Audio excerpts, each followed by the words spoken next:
সবশেষে একটা জিনিস বুঝতে পারলাম, এই দেশ ভালো মানুষের জন্য না।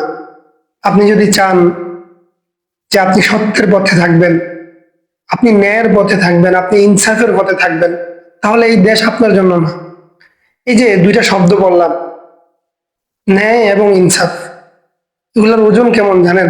এগুলোর ওজন অনেক, অনেক ওজন এগুলোর।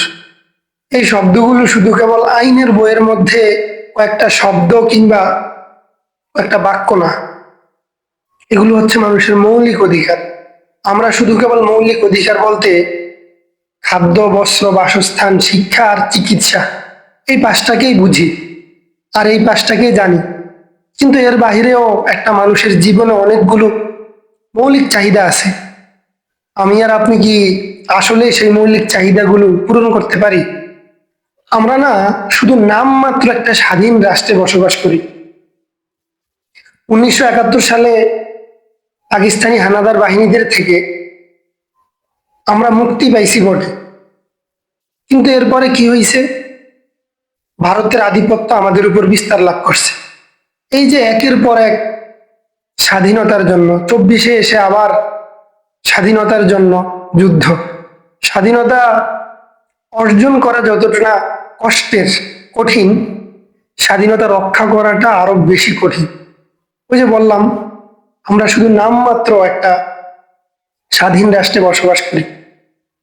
আপনি যদি একটা স্বাধীন রাষ্ট্রে বসবাস করতে চান, বা আসলে যদি আমাদের রাষ্ট্রটা স্বাধীন হইতো, তাহলে মানুষ মুখ খুলে, মন খুলে কথা বলতে পারত। আসলে কি মানুষ পারে মন খুলে কথা বলতে?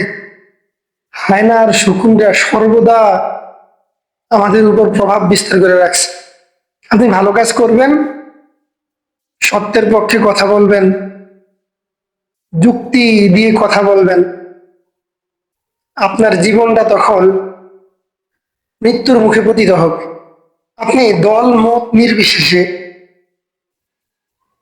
এটা কথা চিন্তা করেন, আমরা কি আসলে স্বাধীন রাষ্ট্রে বসবাস করতে পারতেছি? আমরা যে বলি আমাদের বাংলাদেশ একটা স্বাধীন রাষ্ট্র, বা গর্ব করে এই কথাটা বলি, কিন্তু আদৌ কি আমরা স্বাধীনভাবে বসবাস করতে পারতেছি? আমরা কিন্তু স্বাধীনভাবে বসবাস করতে পারতেছি না। একটা স্বাধীন দেশের নাগরিক সে সুন্দর করে মত বিনিময় করতে পারবে বা করতে পারে, কিন্তু আমি আর আপনি কি পারি? পারি না। কিন্তু এইটাকে আসলে আমাদের ব্যর্থতা বলবো নাকি আমাদের দুর্ভাগ্য বলবো, সেটা বোঝা বড় মুশকিল।